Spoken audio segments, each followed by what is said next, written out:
الحمد لله رب العالمين والصلاة والسلام على سيد المرسلين أما بعد أعوذ بالله من الشيطان الرجيم بسم الله الرحمن الرحيم قل إن كنتم تحبون الله فاتبعوني يحببكم الله ويغفر لكم ذنوبكم والله غفور رحيم صدق الله العظيم وصدق رسوله النبي الأمين النبي الكريم ونحن على ذلك لمن الشاهدين والشاكرين والحمد لله رب العالمين إن الله وملائكته يصلون على النبي يا أيها الذين آمنوا صلوا عليه وسلموا تسليما اللهم صل على سيدنا ومولانا محمد وعلى آل سيدنا ومولانا محمد وعلى آله وأصحابه وبارك وسلم الصلاة والسلام عليك يا رسول الله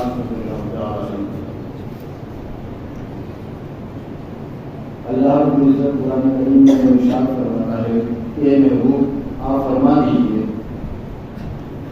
کہ اگر تم اللہ سے محبت کرتے ہو، جو آیت کریمہ میں نے پڑھی کوئی تحبون اللہ، کہ اگر تم اللہ سے محبت کرتے ہو تو اے محبوب آپ فرما دیجیے کہ اگر آپ اللہ سے محبت کرتے ہو تو میری اتباع کرو، اور اگر میرے یعنی آقا صلی اللہ علیہ وسلم کی اتباع کرو، ان کی پیروی کرو، پھر آگے اللہ رب العزت فرماتا ہے کہ یہ بھی ڈھونڈنا کہ اگر میرے محبوب کی اتباع کرو گے تو اللہ کو بھی اپنا محبوب بنائے۔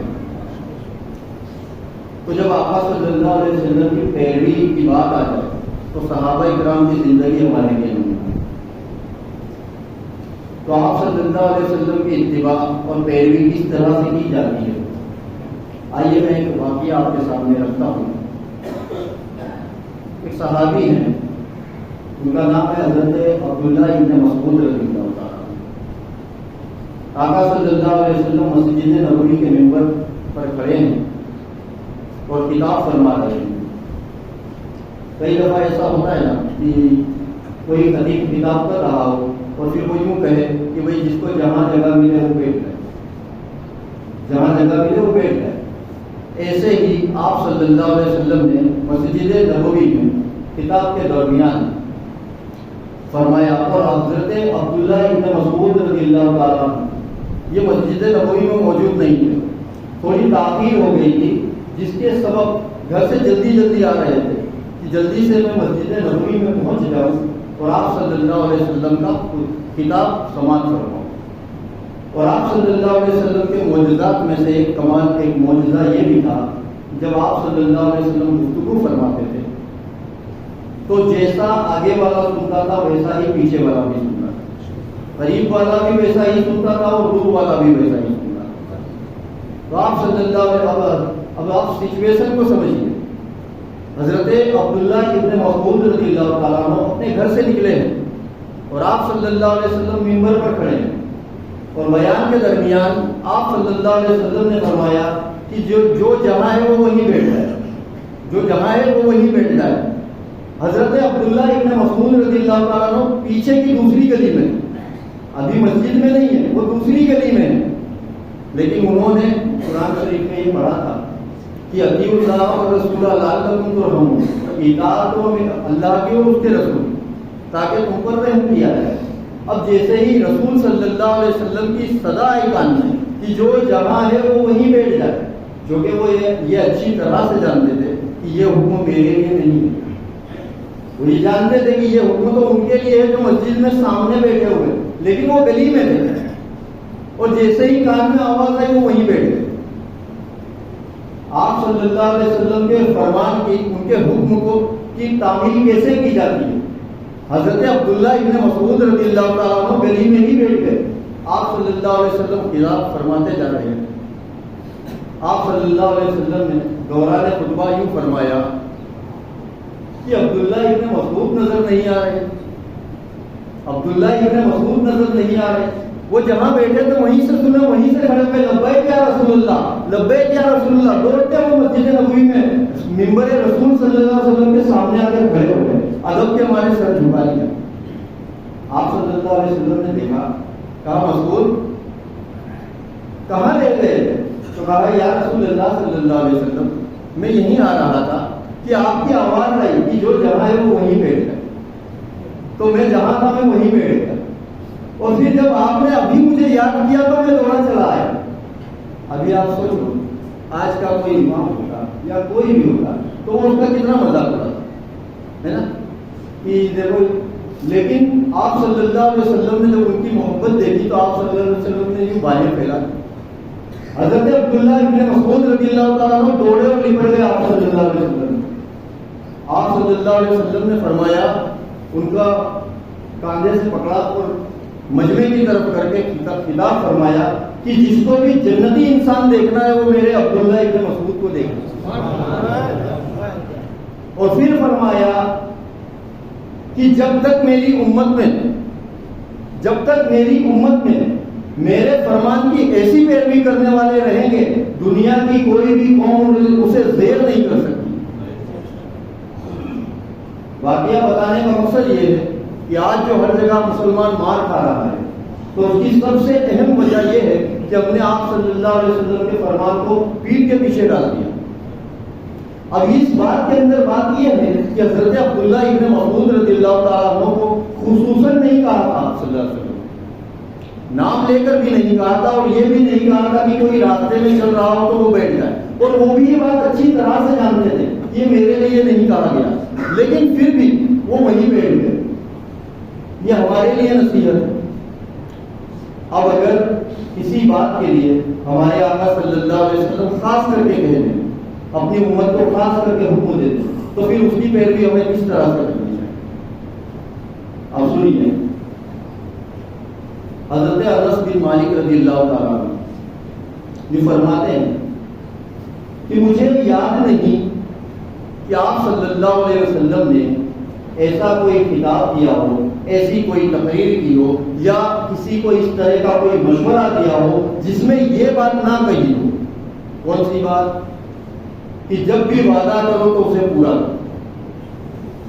ہمارے آقا صلی اللہ علیہ وسلم نے, حضرت انس رضی اللہ تعالیٰ عنہ بیان کر رہے ہیں کہ میرے آقا صلی اللہ علیہ وسلم نے جب بھی یہ خطاب کیا, جب بھی کسی کو کوئی نصیحت دی, جب بھی کوئی تقریر کی, تو مجھے یاد نہیں ہے کہ اس میں یہ بات نہ کہی کہ جب وعدہ کرو تو اس کو پورا کرو.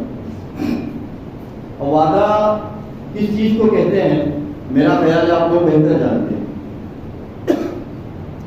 ابھی جیسے ہم کسی سے بات چیت کے دوران کہتے ہیں نا کہ میں آ رہا ہوں 10 منٹ میں, یہ وعدہ ہے, میں 10 منٹ میں آ رہا ہوں. یہ اگر ہم نے کہا تو یہ 10 منٹ کے بعد کیونکہ اگلا ہمارا انتظار کرے گا تو یہ ہماری طرف سے اس کے لیے وعدہ ہو گیا, لیکن اس کا کوئی پاس نہیں. پھر اگلے نے فون کیا کہ کیا ہوا, ہاں بس نکل گیا راستے میں. پھر 15 منٹ پھر فون کیا, کیا ہوا, ارے یار آ رہا ہوں, کیا گھڑی گھڑی فون کر.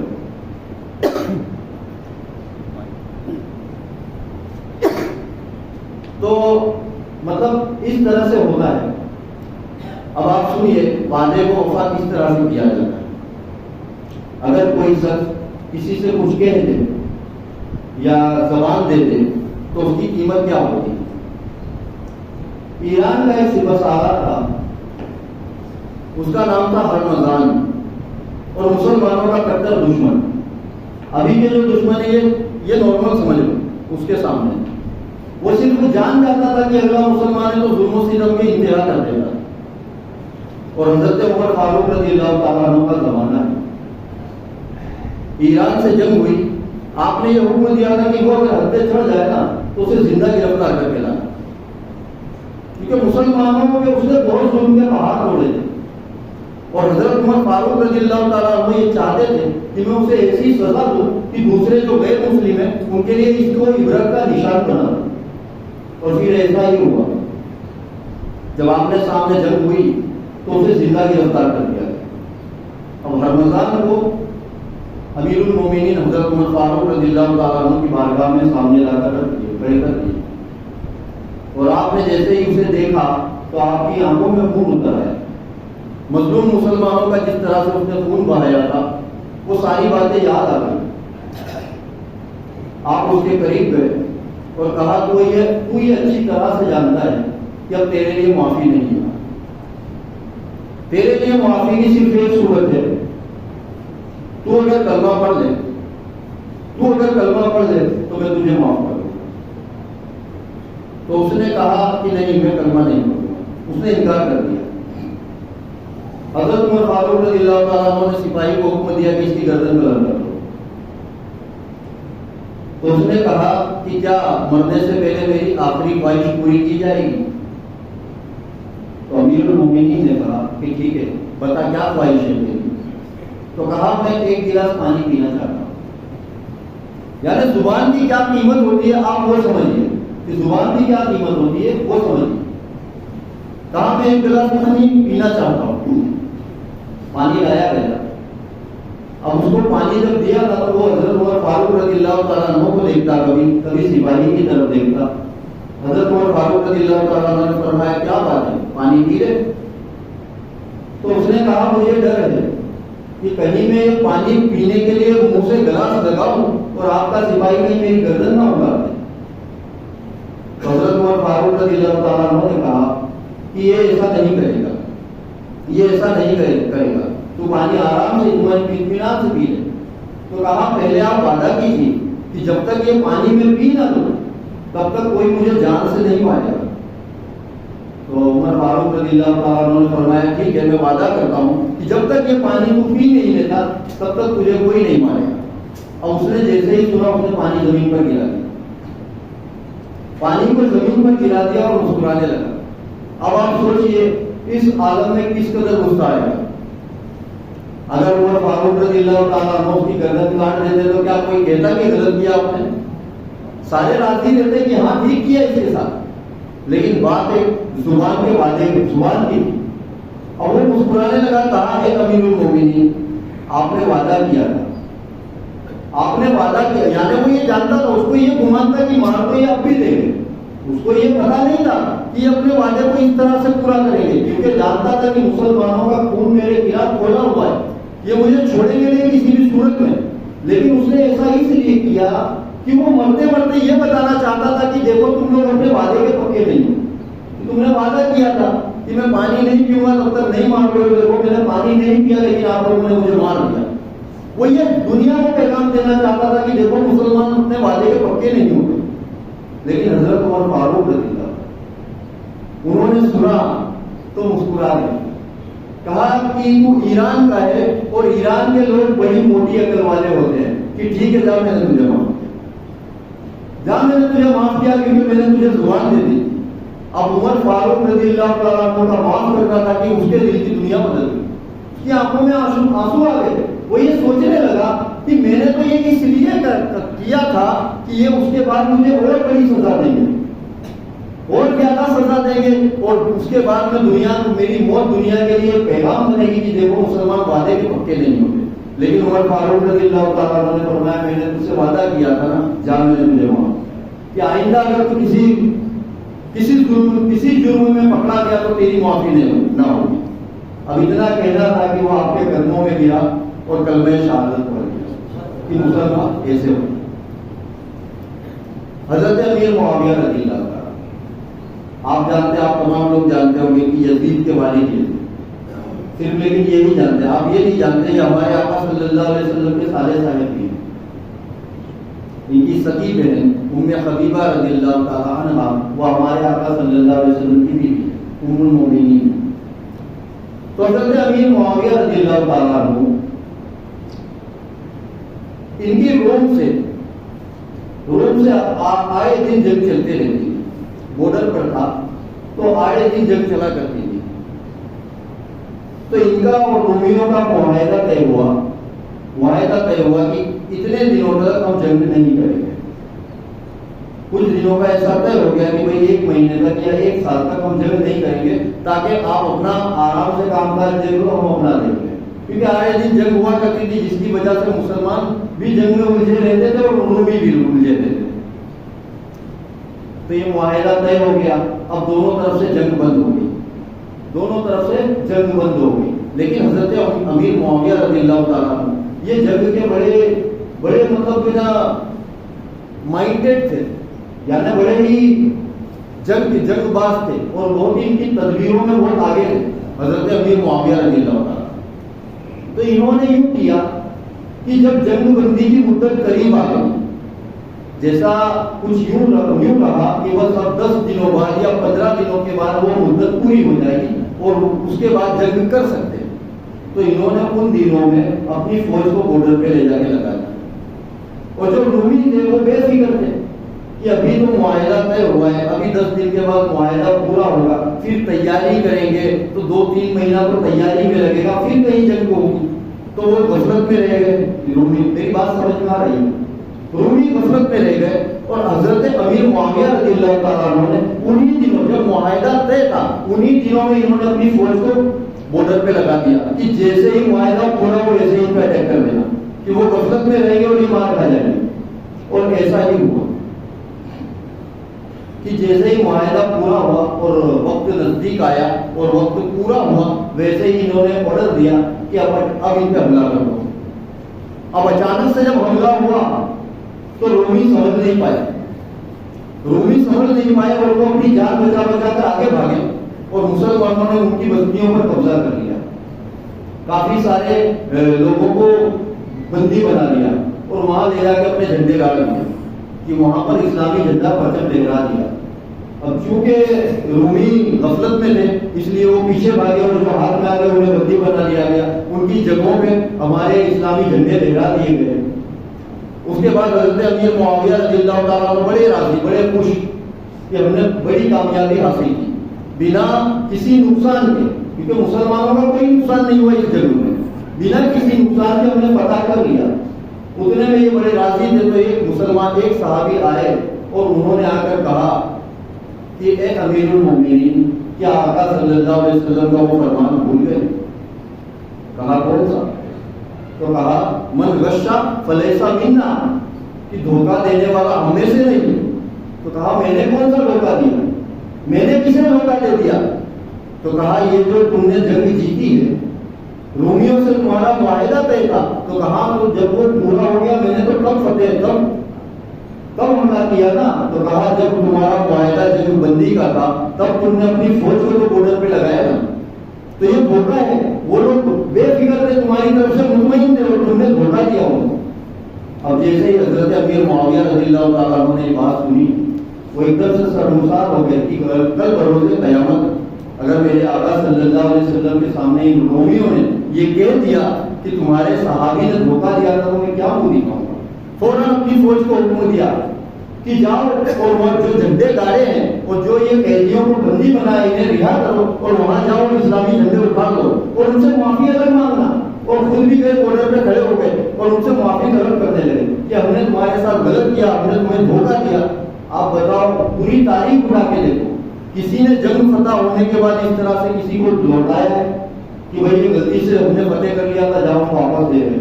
یہ حضرت امیر معاویہ رضی اللہ تعالیٰ عنہ تھے. اب جب جھنڈے مسلمان جا کے اکھاڑنے لگے تو وہاں سے وہ رومی آئے اور انہوں نے اس جھنڈے کو واپس پکڑ لیا. کہا اب اس کو لگے رہے, اب اسے لگے رہنے دو. تو کہا کیوں, یہ غلطی سے ہم نے دھوکے سے یہ جنگ فتح کیے تو ہم اپنا جھنڈا اٹھا کر لے جا رہے ہیں, آپ اپنے مذہب کا جھنڈا لگا دو ادھر. تو اس نے کہا, جو سامنے کا سپہ سالار, اس نے کہا کہ جس قوم کا امیر اپنے وعدوں کا اس قدر پکا اور سچا ہو تو ان کا جو رسول تھا وہ اپنے وعدوں میں کتنا سچا رہا ہوگا. اور اب یہ جھنڈا آپ کہہ رہے ہو کہ آپ کا ہے, اب یہ جھنڈا صرف آپ کا نہیں, اب یہ جھنڈا ہمارا بھی ہے. اب یہ جھنڈا ہمارا بھی ہے. پڑھاؤ ہم کو کلمہ, بتاؤ ہمیں کہ کیا کرنا پڑتا ہے مسلمان بننے کے لیے. حضرت امیر معاویہ رضی اللہ تعالیٰ عنہ نے فرمایا پڑھو اشہد ان لا الہ الا اللہ واشہد ان محمد عبدہ ورسولہ. تو جو غیر قوم ہے نا یہ قرآن اور حدیث نہیں پڑھتی. غیر مسلم جو ہے نا وہ کہاں سے پڑھیں گے جب ہم خود نہیں پڑھتے؟ وہ کہاں سے پڑھیں گے؟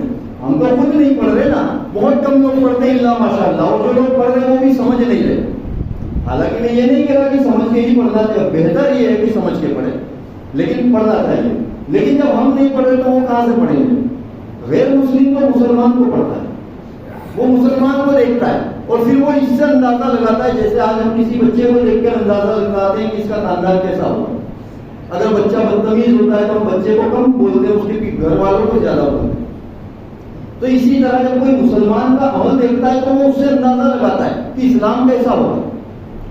آج وعدے کی بات آئی, وعدہ اگر آج کوئی سیمسنگ کمپنی کر دے نا, سیمسنگ ہے, ویوو ہے, اوپو ہے, ہم فون لینے جاتے ہیں نا, خالی ہمیں نا ڈسٹریبیوٹر سے اتنا پوچھتے اس کی وارنٹی کتنی ہے. اگر اس نے کہہ دیا نا 2 سال تو ہم یہ نہیں کہتے کہ گیتا پہ ہاتھ رکھ کے قسم کھا کے بول تو مانوں گا, کیونکہ اس نے صرف نام کیا ہے کہ ویوو برانڈ نے کہا ہے کہ 2 سال کی وارنٹی ہے, ایک ہی بار میں مان لیں. کوئی یہاں پہ ایسا ہے جس نے قسم کھلا کے مانا ہو کہ 2-3 قسم کھا کے بول تو میں مانوں گا؟ کوئی بھی نہیں, کیونکہ خالی نام آ گیا نا, وہ بڑی برانڈ ہے. ویوو کمپنی ایک بڑی برانڈ ہے کہ خالی اس کا نام لے لیا نا کہ 2 سال کی وارنٹی ہے تو ایک ہی بار میں مسلمان مان جاتا ہے, ایک ہی بار میں مسلمان مان جاتا ہے. لیکن اللہ رب العزت نے قرآن میں فرمایا کہ وَأَطِیعُوا اللَّهَ وَالرَّسُولَ لَعَلَّکُمْ تُرْحَمُونَ.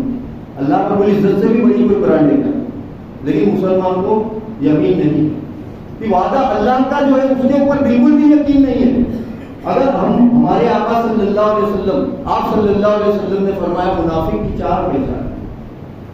آج ہم لوگ بہت فتوے دیتے ہیں ہر کسی کو کہ یہ منافق ہے, یہ فلاں ہے فلاں ہے. آپ صلی اللہ علیہ وسلم نے دیکھو ایک پیمانہ دیا, کس کے درمیان میں یہ فرمایا کہ منافق کی 4 پہچانیں. ایک روایت میں 3 پہچان بتائی, ایک میں 4 پہچان بتائی. انشاءاللہ میں 4 بتاؤں. وہاں پر آپ صلی اللہ علیہ وسلم کے تمام جو صحابہ تھے وہ تمام آپ صلی اللہ علیہ وسلم کے پیچھے نماز پڑھنے والے, تمام آپ صلی اللہ علیہ وسلم کے چہرے مبارک کی زیارت کرنے والے. ان میں آپ صلی اللہ علیہ وسلم فرما رہے ہیں کہ منافق مطلب نام کا مسلمان. منافق کی 4 پہچان کی پہچان یہ ہے کہ یہ پہچاننے کا ایک آلہ دے دیا گیا, ایک پیمانہ دے دیا گیا کہ کسی کی داڑھی, کسی کا جھبا, کسی کی ٹوپی, کسی کی بات چیت دیکھ کے دھوکہ مت کھا جانا. کہ یہ 4 چیزیں دیکھ لینا اس کے اندر کہ اگر یہ 4 میں سے کوئی ایک چیز بھی نظر آ جائے تو سمجھ جانا یہ نام کا مسلمان, یہ صرف نام کا مسلمان. اس میں پہلی چیز یہ بتائی میرے آقا صلی اللہ علیہ وسلم نے کہ منافق جب بات کرے گا تو جھوٹ بولے گا.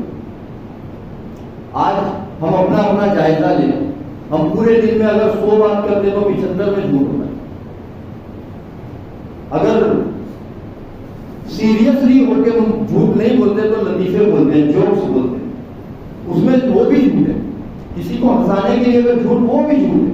کیونکہ آقا صلی اللہ علیہ وسلم نے فرمایا مومن کی یہ شان ہے کہ وہ مذاق میں بھی جھوٹ نہیں بولتا.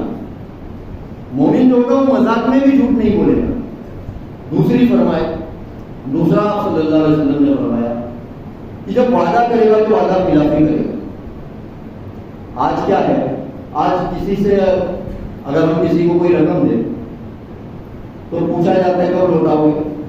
اگر اس نے کہا تھا کہ 8 دن میں, پکا 8 دن میں دے دو گے؟ ہاں انشاءاللہ. تو ہم کیا کہتے ہیں, انشاءاللہ نہیں پکا بول.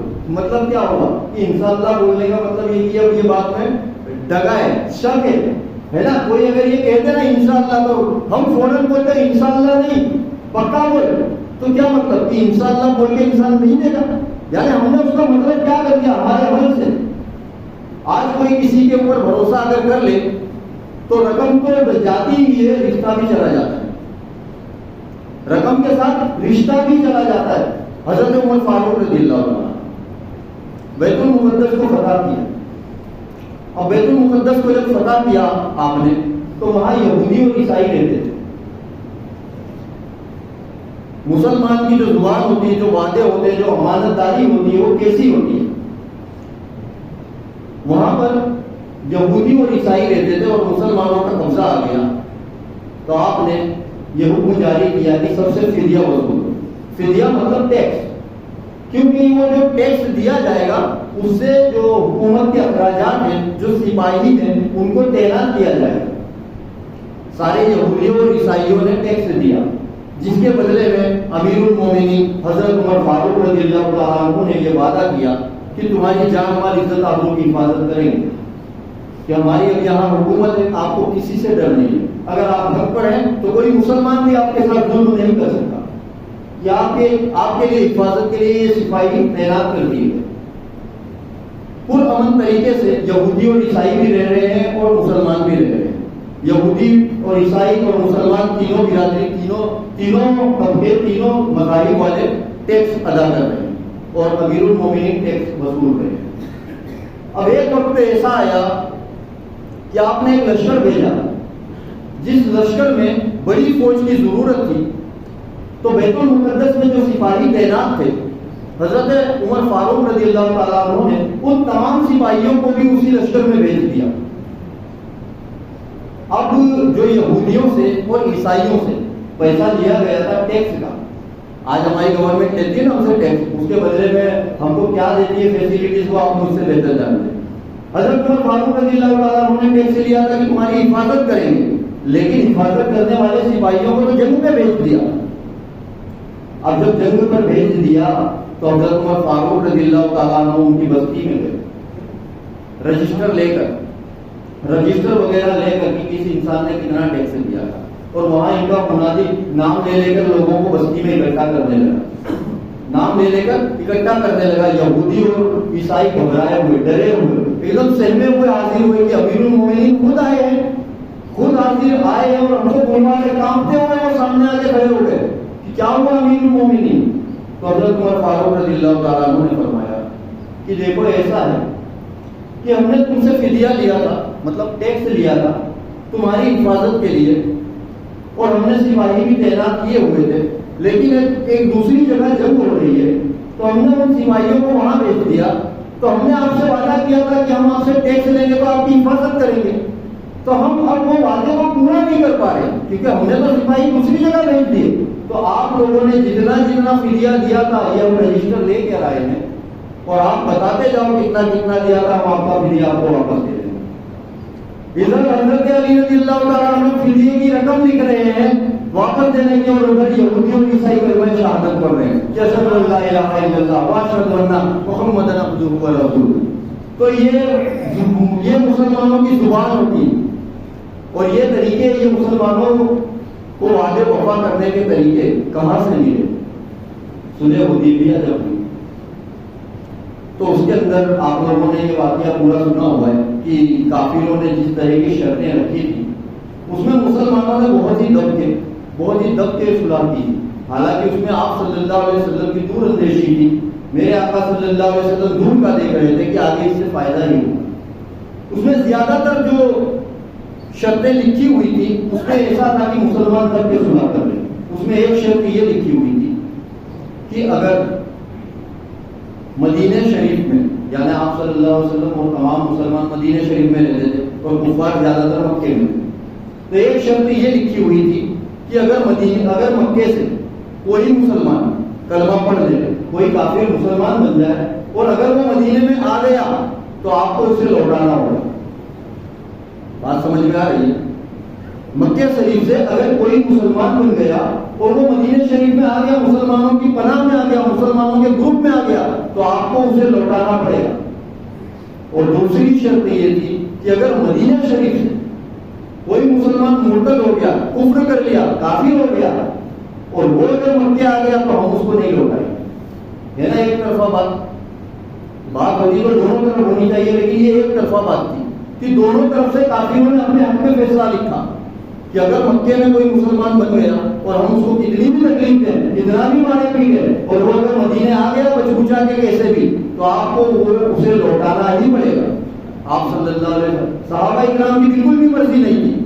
1500 صحابہ موجود تھے وہاں، ایک دو نہیں تھے. ہمارے آقا صلی اللہ علیہ وسلم خود بھی موجود تھے وہاں. اگر لڑائی ہو جاتی تو ہم ہی بتا پاتے، لیکن اس کے باوجود میرے آقا صلی اللہ علیہ وسلم نے سب کو خاموش کیا اور اس معاہدے پر دستخط کر کہ ٹھیک ہے کہ اگر مکے سے کوئی مسلمان مدینے آیا تو ہم اسے لوٹا دیں گے، اور اگر مدینے سے کوئی مسلمان مکے چلا گیا تو کافروں نے کہا ہم نہیں لوٹائیں گے، وہ ہمارا بندی بن کے رہے گا. اب یہ معاہدہ طے ہو گیا. دیکھو یہ وعدہ ہمارے آقا صلی اللہ علیہ وسلم نے کیا. اب اس کے بعد کچھ ہی دن گزرے، ایک صحابی ہے، ان کا نام ہے حضرت ابو بشیر رضی اللہ عنہ. حضرت ابو بشیر رضی اللہ عنہ، انہوں نے کلمہ پڑھ لیا. یہ مکے شریف میں رہتے ہیں، انہوں نے کلمہ پڑھ لیا. اب ان کے جو خاندان والے تھے، اب مکے میں بہت کم مسلمان تھے، بہت ہی کم مسلمان رہ گئے تھے، جتنے جو تمام مدینہ شریف آ گئے. اب انہوں نے کلمہ پڑھا، ان کی بستی میں پتہ چل گئی، ان کے گھر والوں کو پتہ چل گیا. ان کے باپ نے ان کو بستی میں لائے اور مانتے ہوئے، ابھی ان کے والد نے ایمان نہیں لائے، ان کو بستی میں لائے، انہیں مارنا شروع کیا. لوگوں نے آ کر کہا جوان بیٹے کو کوئی اس طرح مارتا ہے کیا؟ تو کہا آپ جانتے نہیں ہو کہ میں اس کو کیوں مارتا ہوں. تو کہا کیوں مار رہے ہو؟ کہا اس نے کلمہ پڑھ لیا ہے، آپ لوگ بھی مارو. اب پوری بستی مل کے مارنے لگی. حضرت ابو بشیر رضی اللہ عنہ پوری بستی مل کے مارنے لگی. اس کے بعد ان کے باپ نے انہیں کوٹری میں بند کر دیا, پیروں میں زنجیریں باندھ دی. وہ زنجیریں اس طرح سے باندھی کہ وہ پیر ہلاتے تھے تو ان کے پیر کٹتے تھے, اس طرح سے باندھی ان کو زنجیریں. اور جب وہ تھک جاتے تو انہیں باہر نکالتے اور مارتے, اور ان کو گلی میں باہر کھڑے کر دیتے, آتے جاتا آدمی مار. اتنی نفرت ان لوگوں کو مسلمانوں سے. اور معاہدہ طے ہوا تھا کہ کوئی مکے سے اگر مدینے چلا گیا تو اسے لوٹانا پڑے. حضرت ابو بشیر رضی اللہ تعالیٰ عنہ جیسے جیسے ایک دن اس کوٹری سے باہر نکلے, گرتے پڑتے, وہ جیسے جیسے چلتے تھے نا تو زمین پر ان کے خون کے نشان بنتے جاتے. اس طرح تکلیف سے پھر ایک راستے میں کوئی راہگیر ملا تو اس سے سواری لی, اور اس طرح گرتے پڑتے مدینہ شریف پہنچے. اور مدینہ شریف پہنچے, ان کی حالت دیکھ کر پورے مدینہ شریف والے باہر آ گئے. تمام لوگ رونے لگے, ان کی حالت کس قدر تھی, پورے جسم سے خون بہ رہا ہے. حضرت عمر فاروق رضی اللہ تعالیٰ عنہ, حضرت علی رضی اللہ تعالیٰ عنہ, حضرت امیر حمزہ رضی اللہ تعالیٰ عنہ, تمام صحابی کھڑے ہیں.